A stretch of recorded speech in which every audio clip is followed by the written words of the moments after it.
I'm Cynthia James, and this network is about changing lives one woman at a time.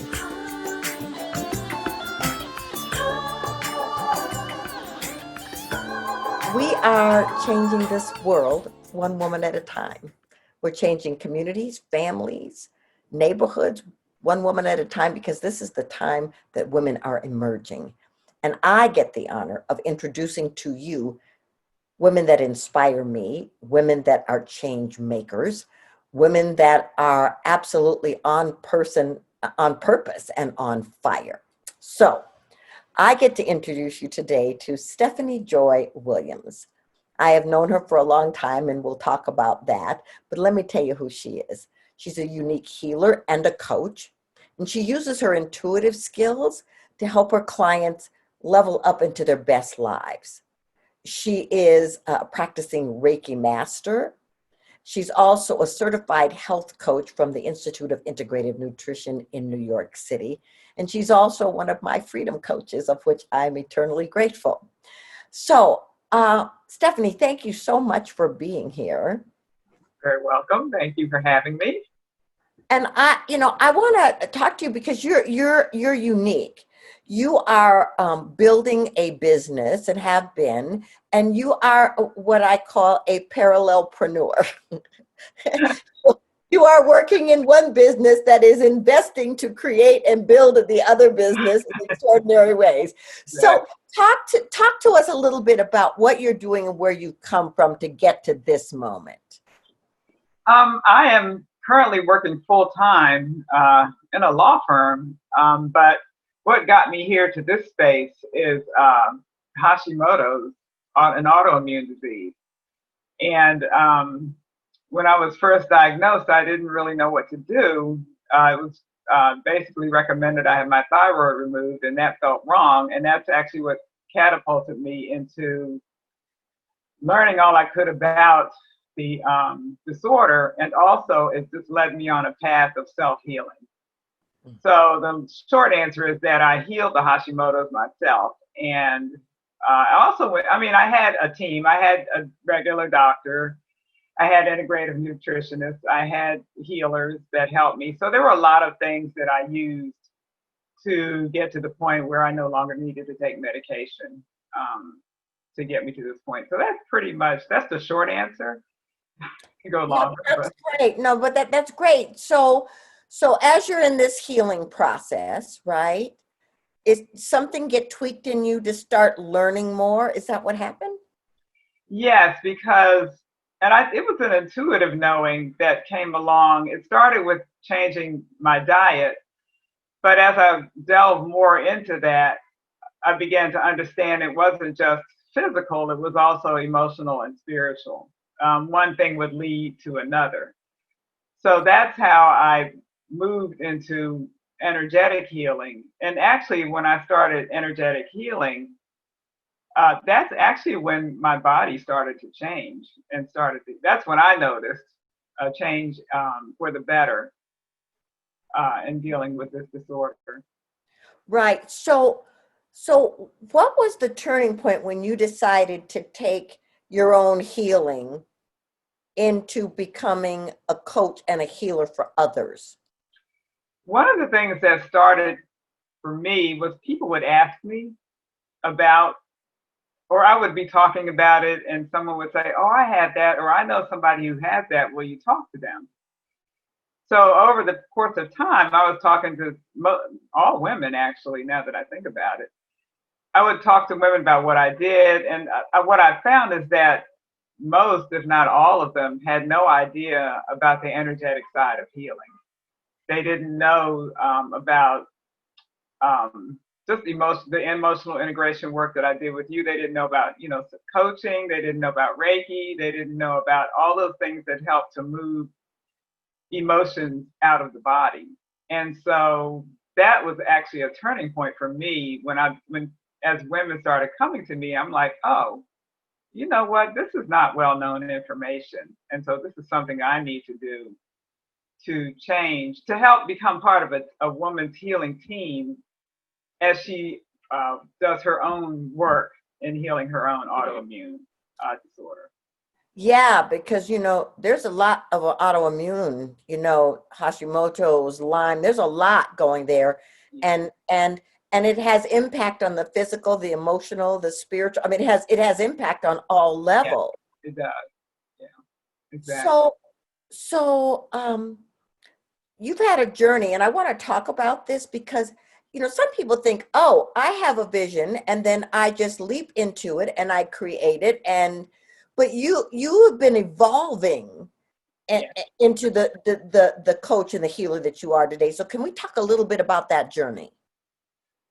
Oh boy, the short answer for that one is it was a lot of it was just one foot in front of the other. One thing would lead to this, and then this would lead to that. I didn't have a plan of any sort. For instance, when it was an intuitive thing to take the IIN course, and that led me to you because Mhm. that's where I saw your class. And then once I got tied in with you, then I, did your coaching. It was like just one thing would be present itself, and then something else would present itself. I was drawn to Reiki. I was getting a lot of Reiki treatment. I was drawn to it, and when the class came up, I took the class. It was just I was drawn or led one step at a time. So there was no roadmap for any of this. It was all just one step in front of the other, and that's how it progressed. It progressed very organically for me. Yeah. And so were there any moments where you were scared or clueless or trying to figure it out? How about the entire time? I'm still there. I mean, you're never really sure, it just these things come into your life and you resonate with them and you do them. So Yeah, well, it's really interesting because everything that's been created in my life, I was clueless. There was something that dropped in and said, write this book or create this meditation. And so, what I want the women to know listening to this, it can be a circuitous route. It's not that it just drops in and goes, and these are the steps you take, and these are the dates you deliver. You have to trust that there's something guiding you. And so let's talk about your spiritual connection and the guidance you receive. my guidance is my intuition. I don't know that I can say I rely on it, but I get uh, very strong nudging. It'll just stay with me. Oh, like you really need to do that, or a book will show up, or an email. It'll be things like that will present themselves. I'm trying to just think of an example. I can't right now. I don't want to take up time trying to think, but or I'll keep going back to that thing. It's like, okay, maybe you need to think about doing this. And then intuitively, the other thing is energetically, it feels right. That's just how I operate. I operate with how it feels. And if it's fitting into my schedule, because I work full time, so I'm doing all of this around working. But for me, it's more my intuition that's been guiding me. It's been part of my spiritual journey, part of my actual awakening that started back in 2012, 2013. So that's when, and I call to me, all of these things are magical. They're all magical things that I would never in any other way have come in contact with them. And so that for me is how it all happened. Yeah, and I love that, and I love that what you're doing, what's evolved is a multifaceted kind of coaching where you get Exactly. to work with the different levels of people going through different things.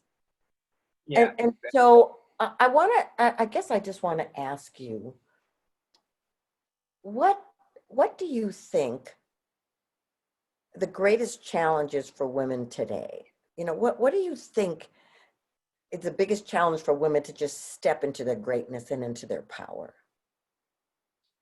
I think one of the biggest things, and at least part of my own spiritual, I'll just speak from my own spiritual journey, is there's a term that says temet nose, which means know thyself.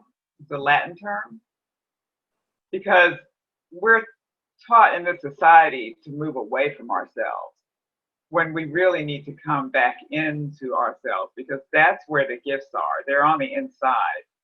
So I think one of the biggest challenges of today as women is us really knowing who we are and why we do the things that we do. At least for me, that was my journey. I'm actually finding that even with a client I have now, who I challenged her to say to herself, "I love you," to herself in the mirror. And she was like, "I'm the last person I would say that to. You know, I'll do for everybody. I would never say that to myself." And yet, for her autoimmune issue, that's probably the crux of her disorder. The fact that she is putting everyone in front of herself, that she doesn't tell herself. And I was the same way. It's like I'm mirrored in this particular client. I had to learn to do that with myself, the mirror work, to telling myself that I love me, I'm precious, I'm worthy, all of those things. And we're moved away from that as women. We're taught to do for others and not for ourselves. And so I think for me, I think that's one of the biggest issues for women today. Yeah, well, so do I. I mean, that not enoughness thing that we've all been enculturated with, is so deep. So I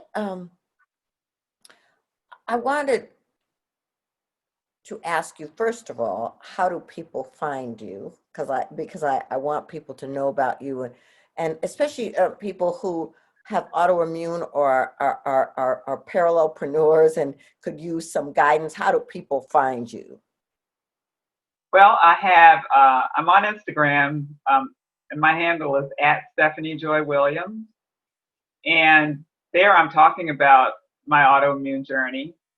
I also have a website under the same name, www.stephaniejoywilliams.com, and that is Stephanie with a PH. And there I have actually a coaching package for autoimmune clients it's actually called the Multifaceted Healing Journey. And because it does take many facets, it's not just one thing that brings healing. There are many, many things that help to bring healing to the body. And so that's why I call it that. So that's where I am. That's beautiful. Well, and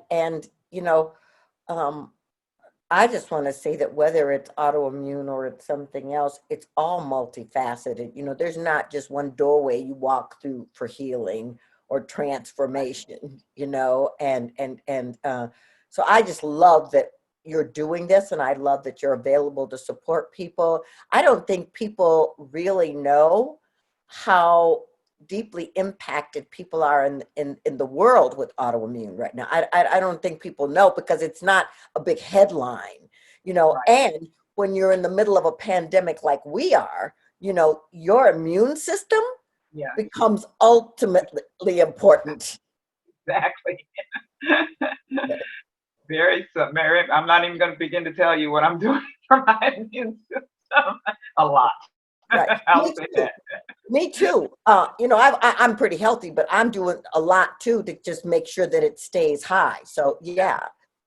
So I ask each person that comes on the show the same last question. So the question is, what do you think is the most important thing you can say to women about their awakening? How to awaken and live their best life? Um, I think hmm, I think the thing about women awakening today is to be aware that this awakening is taking them to to their unique gifts. Each and every one of us has been blessed with a unique gift that we bring. And the lives that we live now with working and raising children and the technology and all of these things takes us away, I think, for many of us. I mean, some women have been really blessed to find their gifts, but again, it's a path. And so the awakening takes us to our gifts. And I think that's one of the biggest things that women need to know about their awakening. It's taking you, and it may involve some things that are painful, some transformative things, and those things are not easy. but they expose that part of you that maybe you did not even know was there. And that's where your unique gift is. So I think for me, that would be my answer for Women Awakening.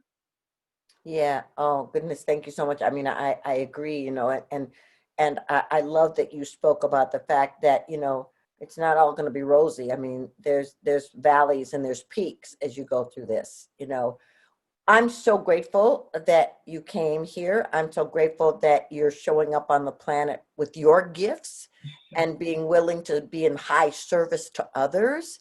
Because I really think that that's part of what we're all here to do is to support each other in our awakening and our growth and our health. So thank you for being here, Stephanie.